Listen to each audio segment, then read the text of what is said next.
All right, everybody, welcome aboard to the Locked On NHL podcast, Thursday edition. Chris Maselli from Locked On Avalanche, Adam Denker from Locked On Lightning. And it's Thursday, so yeah, we have another power ranking to get to. And we're going to do something a little bit fun in the third segment, Star Wars related, because Denker and I are Star Wars fans. So you're just going to have to deal with it. Here's another episode of Locked On NHL coming at you. Or Locked On NHL, your daily podcast on the National Hockey League. Part of the Locked On Podcast Network, your team every day.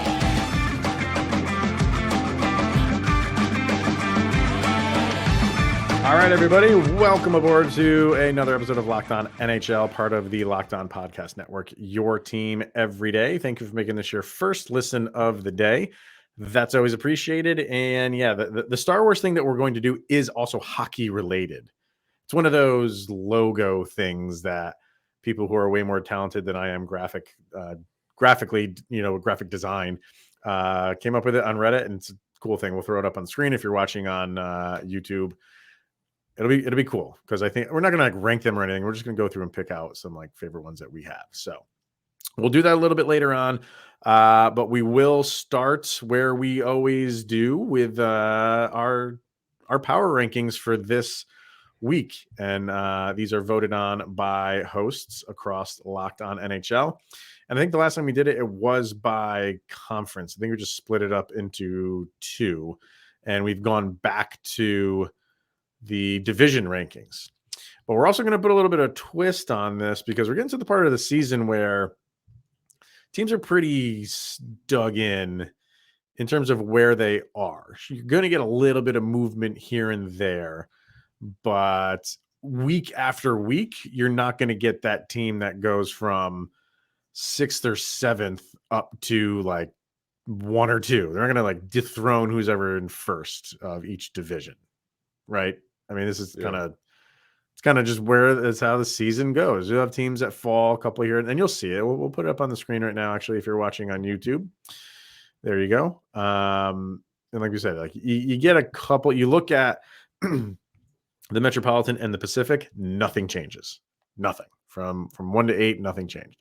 And then the Atlantic, you had the Panthers moving up a couple spots, which forced Detroit and Ottawa to move down a couple spots. And then in the Central, the only thing that happened was the Panthers and the Avalanche flip-flopped. So the Panthers went up to 4 and the Avalanche went to 5. So that's really it. It's kind of like where we're at in the season. Thoughts on that? I mean, I think we both pretty much hit the nail on the head, Chris, about American Thanksgiving and your being your cutoff as well as mine being Christmas/New Year. Kind of what you see is what you get by that time. And you and I were talking about this as we were coming up with what to talk about. We pretty much said, you're really not going to see that big much of a flip-flop or movement from now until the end of the season, unless we're talking about, something of the level of what the Blues did when they won the Cup. But yeah. I don't really see anything really happening. I think really if you're a fan of a team who is not currently in a playoff spot, especially in those 3 right now, the chances are you're going to be disappointed by the end of the season. Well, and that's kind of what we're going to tackle today. We'll focus on the teams that, as of us recording this, which is on Wednesday night, who are out of a playoff spot. The teams on the outside looking in. And, that's, can they make a move? Is it all, there's some teams that season's over. You know what I mean? Your Chicago Blackhawks of the league, it's over for them. But you have those teams that are on the verge, and we'll look at them, and why not start in the East right now? As far as your playoff teams, obviously you have Boston, Toronto, and Tampa. You have Carolina, New Jersey, and the Rangers. Your wild cards right now are the Capitals and the Pittsburgh Penguins. So your first team out right now is the New York Islanders. Points wise, I'm not looking at points percentage because I don't have that in front of me. But points wise, they have 47 points. Pittsburgh has that last wild card spot at 48, but Pittsburgh is the team who has 2 games in hand on the Islanders. So that doesn't bode well for the Islanders. You have Buffalo as your second team out. They have 42 points. Same with the Florida Panthers at 42. Then you have the Red Wings at 41. And as you go down, Ottawa at 39, Flyers at 39, Montreal at 35, and the Blue Jackets with 26. So we can stick a fork in them. But kind of start at the top of the no playoff teams. Anyone's on the verge that you think can, make a leap by the end of the year? Like, their season's clearly not done yet. Do you think there's any teams there? I really like the Buffalo Sabres, one of the highest scoring teams in the league right now. And they actually had their GM on the Merrick show the other day, and they seem like they're pretty content on trying to make that last push. And if a deal should arise in which they think that they could get to the playoffs, that's great, but not obviously sacrificing any of the young talent that they have. So, that may come back to bite their chances. But I think they're really only a goaltender away from potentially sneaking past the Islanders and getting past these last 2 teams in the wild card. So I wouldn't be surprised if we see Buffalo maybe get past and bump the Capitals out. I just think that the Penguins, I think we could all agree at this point in time, we doubted them early in the season. What's going on with the Pittsburgh Penguins? Fast forward a month later, oh, never mind. Everything's all right. I would have to say, though, it's hard, Chris, though, when we're having this conversation, because at least in the East, in this wild card spot, who can you really bump out unless, you see a team out of these divisions, these 3 division spots, take a fall. But the Penguins are going to be the Penguins. I mean, the Capitals, they're the easy target to say, okay, so they'll falter. Right. But even then, they've been playing well lately, 6-2-2 over their last 10. So we're not really looking at any teams other than the Penguins that are kind of struggling right now. So, I would have to say, though, Buffalo is probably your best bet, though. Yeah, if they can keep plugging away. And as far as the Sabres go, their last 10, they're 7-3-0. And that's including the last 2 games have been losses.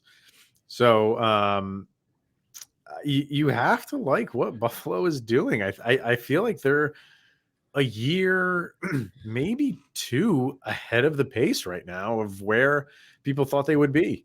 I think everybody thought they were going to be an improved team.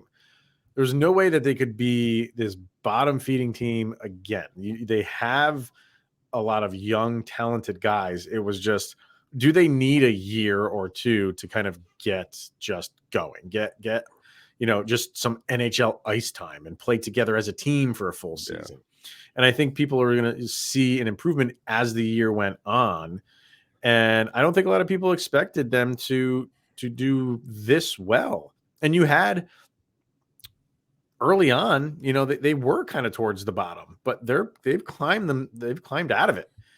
And they are, they're still 5 points behind the Islanders, but they got 3 games in hand against them.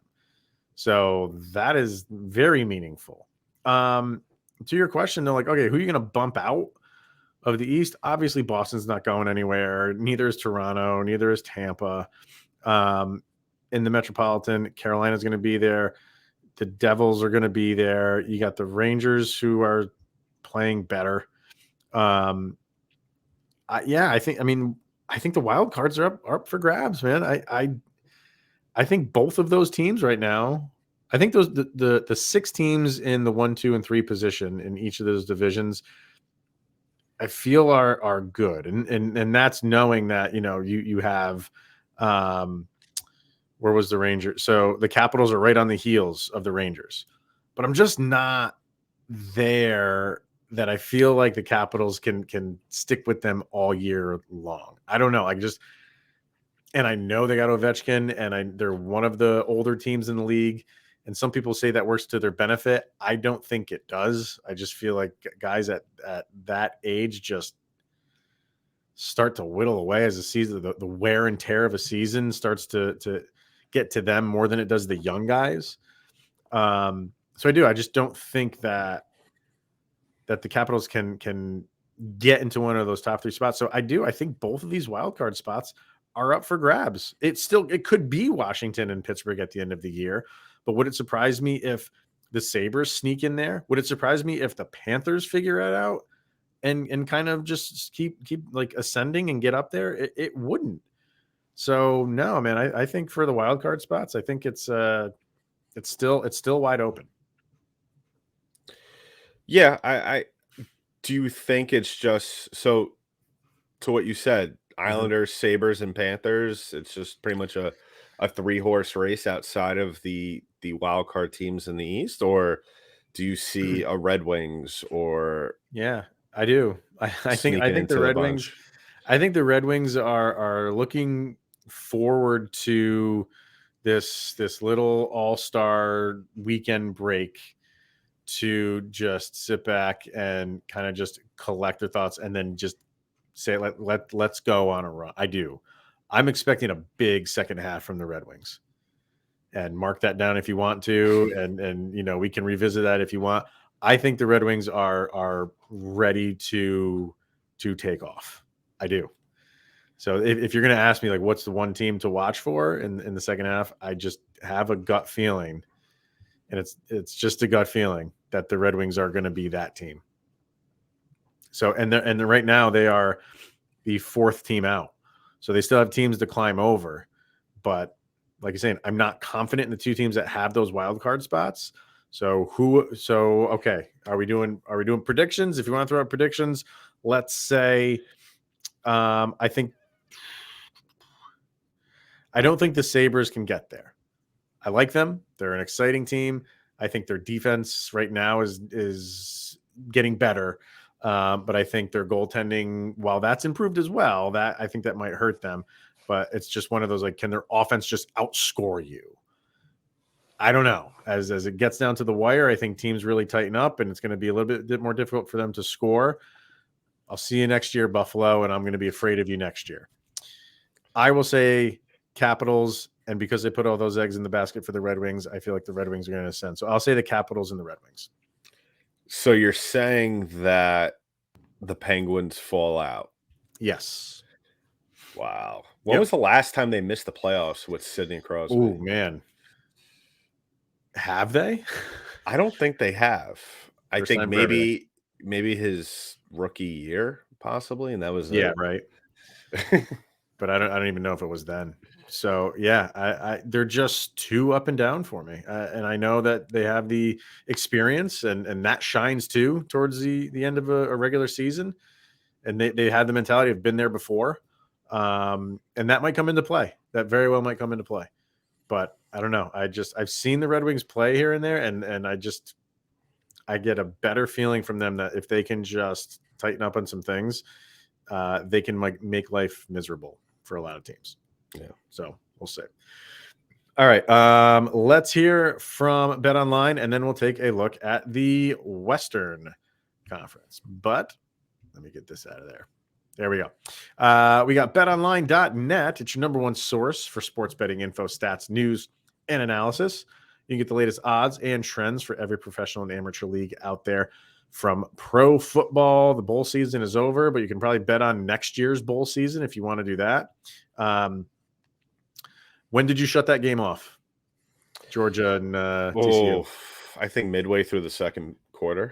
I don't even think I made it that far, man. You could the writing was on the wall. You could whenever they went up 28-7, I think that's when I shut it off. So yeah. I think maybe a little earlier than that, actually. Yeah. 28-7. I think that was with 12 minutes left in the first quarter. Is when that was brutal to watch, man. Changes are coming. Aren't they doing 12 teams next year? I think eventually they'll go to 96, like March Madness. They're gonna do a March Madness in football. Oh God. Oh man, those kids are gonna be beat up. If you love sports podcasts, who doesn't? You can even find those over at BetOnline as well. We're always the fastest and easiest way to get your betting info. So head to the website today or use your mobile device to learn more. That is betonline.net, and it's where the game starts. All right, let's shift our focus over to the Western Conference. We'll bring those standings back up for you to look at if you're up on YouTube. And as far as the teams out of the playoffs in the West, well, actually, we'll go through the teams that have them are in playoff spots. You have Vegas, the Kings, and Seattle. And then you have the Stars, Winnipeg, and the Minnesota Wild for your top 3 teams in those conferences. Your wild card teams right now are the Calgary Flames and Edmonton Oilers. So the Pacific is very well represented. Taking 5 spots right now. No playoffs. The first team out right now is the St. Louis Blues, followed by the Nashville Predators, and then the Colorado Avalanche, and then Vancouver, San Jose, Arizona, Anaheim, and Chicago. I'll let you go first here, sir. Well, I'm going to start off by saying something pretty, I think, blasphemous. And this is 50%, I think, predicting and 50% biased because Nikita Kucherov, I believe, his chances of potentially, now this is a very soft potentially, because his chances of winning the Hart are, I think, very dependent on this outcome. I'm going to come out and predict real quick that I think the Edmonton Oilers fall out and miss the playoffs. Okay. This is because I feel like at this point, I think we could all agree that Connor McDavid's having a phenomenal season. Right. Having said that, though, I think that we see Edmonton take a bigger step back this year. I mean, we talk about this on a yearly basis, Chris. It's almost incredible how a team who has the 2 best players on the planet just completely can't figure it out. The goaltending situation is always a mess. And now we're sitting in the second week of January talking about them second in the wild card. And I just feel like at this point, we can't look at McDavid and say, it's all on him. I mean, he's been having a phenomenal season, which I think is also going to work against him down the road, because I feel like, yes, he is a great player, but at some point you have to imagine him alongside Draisaitl and just how thin the depth is on Edmonton and the goaltending situation. You would have to figure at some point down the road that this team is going to burn out. And given the teams that are behind them that are out of the picture, I just don't see how Edmonton could hold on to that last spot. I mean, they are tied in points with the Blues. And I think off the top of my head, the Oilers have the upper hand in points percentage. Yes, they do. But looking at they're exactly the same. So they're 21, 18, and 3. So it's probably So what's the first? I mean, is it head to head, or it's probably head to head? Yeah, I don't know what their head to head is, but I look at the way Nashville's been playing, 7-1-2 of their last 10 on a 4-game win streak. UC Saros, I mean, he is one of the best goaltenders in the league. And then we got your boys, the Colorado Avalanche, who I firmly believe once everybody's healed and back, to playing form, I think you guys are going to start to make some noise. I can't see Edmonton being able to look over their shoulder, seeing those 2 teams and continue to basically hang on with one finger to the edge of the cliff that is the wild card spot. So I mean, is it a little bit blasphemous saying that, I think that Connor McDavid's going to miss the playoffs? It's unfortunate for the league, but listen, I mean, if Connor McDavid misses the playoffs, and as I'm predicting, if Sidney Crosby misses the playoffs, that's not good for the league. That's Gary Bettman's worst nightmare. It really is not good. And I'm not saying we just let them in. There's other team players on teams that would supplant them that are worth watching. But if you have the 2 biggest names that can't even make the playoffs, that's not a good look. It's funny how we're sitting here talking about Edmonton. And how I said I'm not comfortable with the 2 teams that are in the wildcard spot right now of just securing those going forward. And I think a lot of us are okay with the Flames. I think the Flames are just too good of a team to play it as poorly as they did early in the season. Seems like they're figuring things out little by little, and I just expect them to be there. I do. I think they're that good of a team. But it's funny how with Edmonton, they have 2 of the greatest players in the league. They made the Western Conference Finals last year, and here we are sitting like, no, we're still not sold on them. And I think because, nothing really has changed. And yeah, they made it to the Western Conference Finals and got swept. It's not like they pushed it to a game 7 and it went to overtime. And if they got a couple bounces here or there, McDavid would be playing in his first Stanley Cup final. They got creamed. So that's not like, a lot of times when you have the teams who lose in a conference final going into the next year, they seem to be like the sexy pick. Like, oh, I'm going to go out on a limb here and take the team that, didn't make the final, but we're so close. It just seems to be like that. That's always like a sexy pick. And it's not for Edmonton, because everybody kind of sees through them past McDavid and Draisaitl, and they got a couple good players here and there, but not enough to make a run. You telling me that they're going to go up against a team like Boston and really give them a time, or Toronto or Carolina? Like, it's not going to happen. It's not going to. He just can't carry that team to win a championship. It's just so difficult. I mean, Chris, not even talking about the Stanley Cup final. I mean, can you see Edmonton getting past Winnipeg or Vegas or Dallas, or even I mean, maybe LA and Seattle and Minnesota? I mean, Minnesota will definitely give that series, make that series go 7. But I mean, if you look at those other teams, I mean, I still think even if they get in, and I'm not discouraging, I'm not saying that they shouldn't deserve to get in based off of this, but I mean, I see them getting to the second round at best. Yeah, well, that's the problem with them is like a 1-game series, which is the regular season. They can beat you here and there. I mean, they have the ability to outscore you and beat you. To put them up in a 7-game playoff series, to face that team day after day that's making adjustments for you, it's tough for them to do that, because McDavid can make the adjustments that you are adjusting to him. He can play that chess match all day long, and so can Draisaitl. But going down the lineup, they can't do it.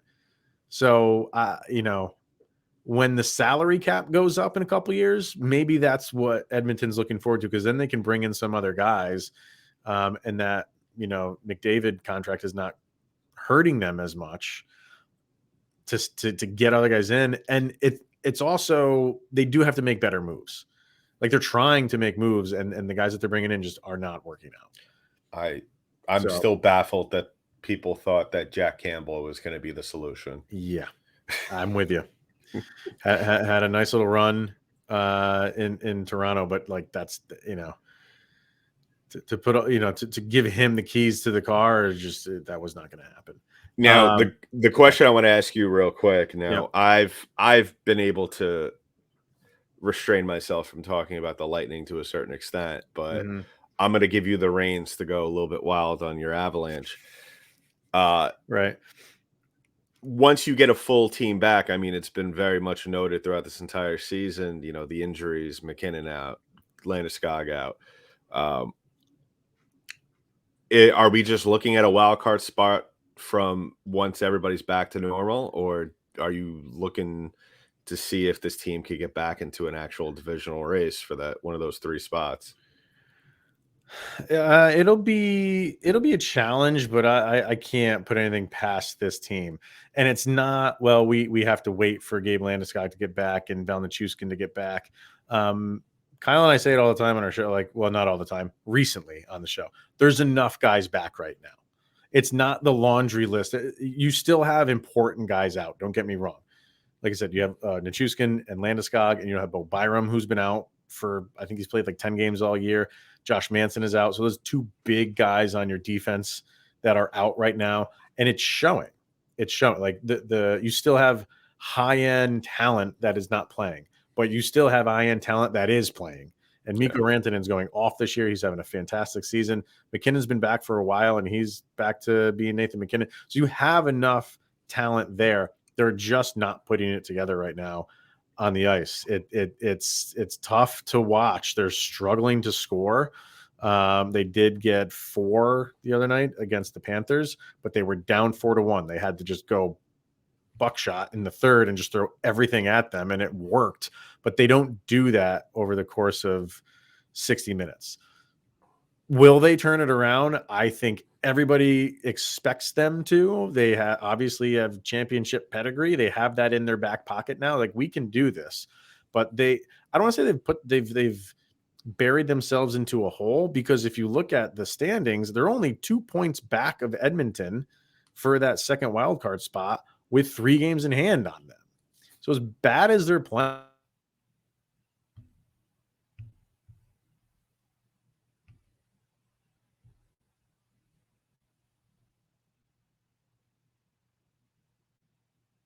they've lost 6 of their last 7 games. There we go. Yeah. Back again. All right. Yeah, back. So yeah. I was saying, like, despite all of that, they're still in the hunt for a playoff spot, but they are not playing well right now, and they know that. But guys like Nathan McKinnon will because Landeskog's not there right now, he'll get this team going. Nobody's sitting here halfway through the season saying the Avalanche are done. Nobody. No, and I think that's why this Edmonton situation with them being where they are. I mean, if I'm a fan of the Oilers or a player on the Oilers, how you not sitting there sweating looking at the teams behind you? Right. I mean, really, your Right. best hope is that Jacob Markstrom continues to struggle in Calgary, and hopefully that the Flames could take a nosedive to where Yep. you don't have to be the team who's first one out of the wild card. Right. Yeah. Yep. So true. All right. Let's hear from Built Bar, and then we'll do a quick fun thing with some Star Wars logos that somebody put up on Reddit. So what do we got? Built Bar, looking for a delicious treat, but don't want all the fat and calories? Then you gotta try Built Bar. We just got through the holidays, and a lot of people have their goals to eat a little bit healthier this year. Was that on your list of to do for this year, Denker, or no? Or you just like, no, I'm just, meat and potatoes all day long? I'm just, You're at the I'm, age where you don't really care anymore. Is yeah. that what Once I hit 30, I think leaving the house is a good goal. Yeah. You're doing the TikTok Ozempic challenge, I think. Yeah. What makes Built Bar so good? Well, for starters, they are covered in 100% real chocolate. Yep, 100% real chocolate. And they come in unbelievably delicious flavors like churro, peanut butter brownie, and coconut almond. I actually went to Sam's Club the other day with my wife to get a couple things. As soon as the doors open up, which, by the way, yes, I still do the Star Wars Force open every time I walk into any supermarket. First thing you see, Built Bars right there. Like, they are in Walmart now, and they are in Sam's Club for your purchasing pleasure. So get on it, people. If you're close, like I said, to a Sam's Club, run in and grab a 13-bar box with our hit flavors, brownie batter, and churro.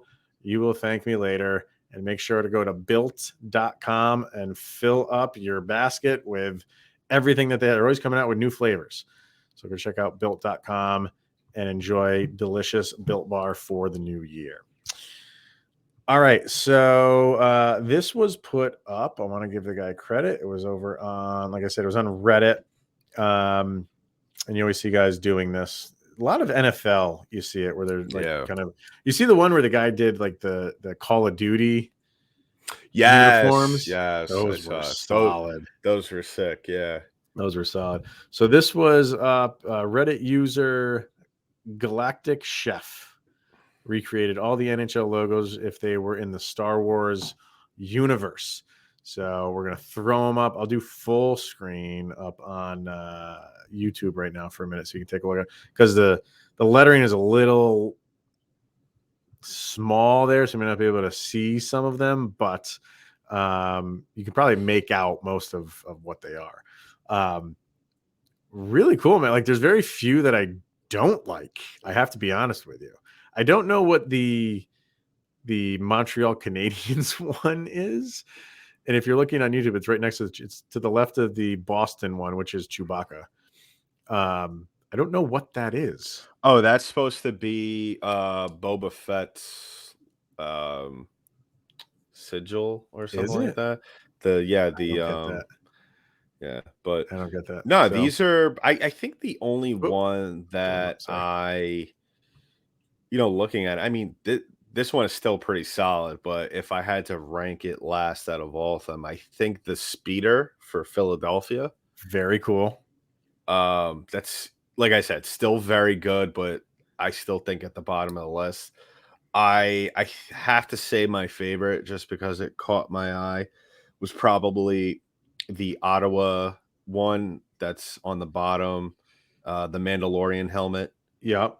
I have to say that's probably number one for me. And Really? then yeah, I just it's super easy to go to. I mean, Yep.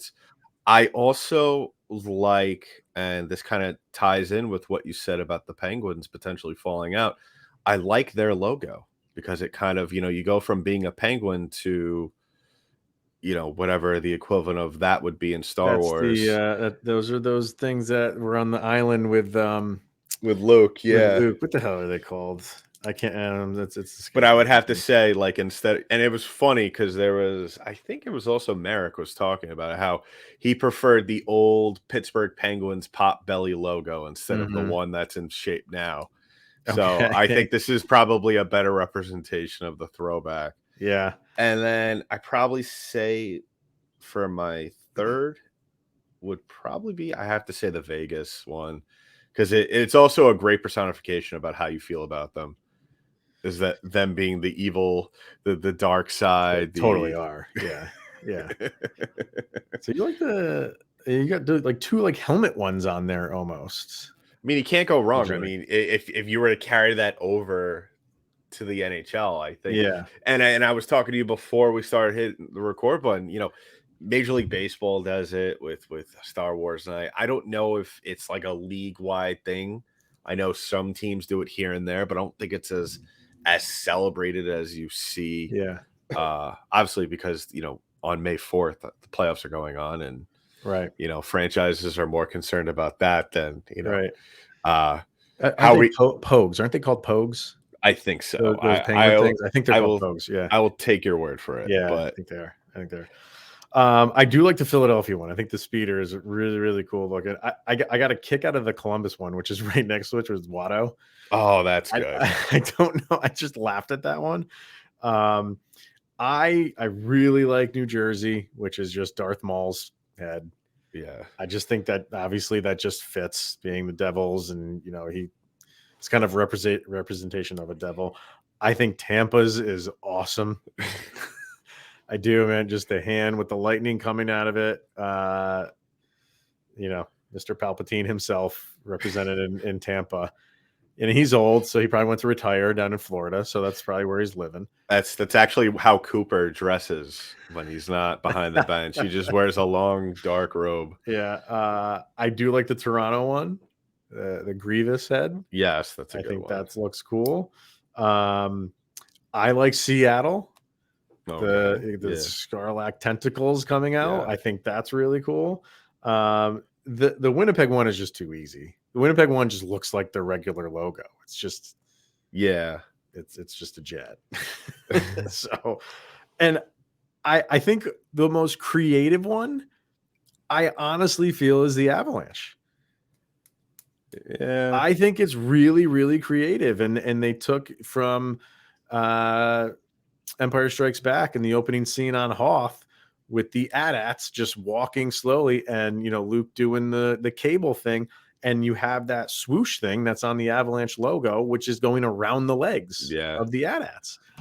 I think that's really creative. I'm not gonna say it's My the best one, but I think that's the most creative one. I would say the best one to me is between the Devils and the Lightning. That I would say those are the two best ones. I do have a question because I did just notice And the it. Panthers one with Jabba the Hutt is great. That's exactly what I was going to ask you. That's Because I great. want to know, is it? I need to know why the pan. I mean, I'm trying not to smile and laugh about it because obviously I love to dump on the Panthers whenever I get a Yeah. chance. But why are they Jabba the Hutt? I think just Why? because Jabba the Hutt is brown colored and the Panthers on the Panther logo is also brown, it just fits. It just seems to work well.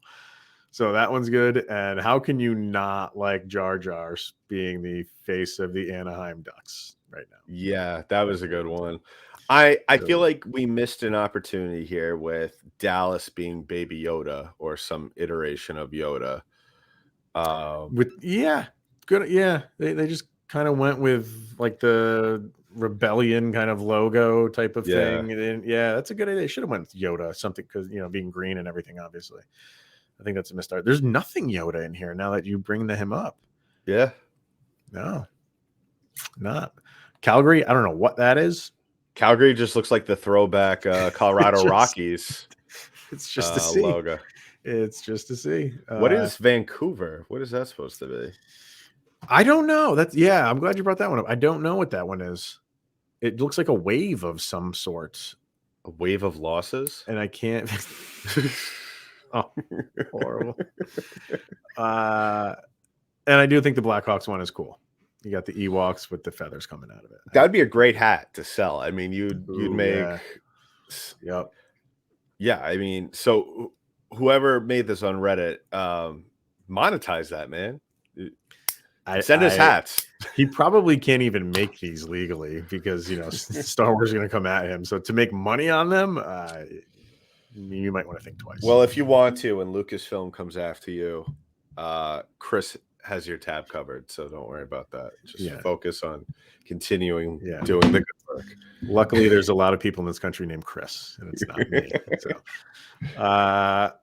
all right, man, that's gonna wrap it up. So, if you guys got a favorite, if you're watching this on YouTube, you got a favorite, throw them out there in the comments section over on YouTube, or get a hold of us on our social media channels. But that will wrap it up for the Thursday episode of Locked On NHL.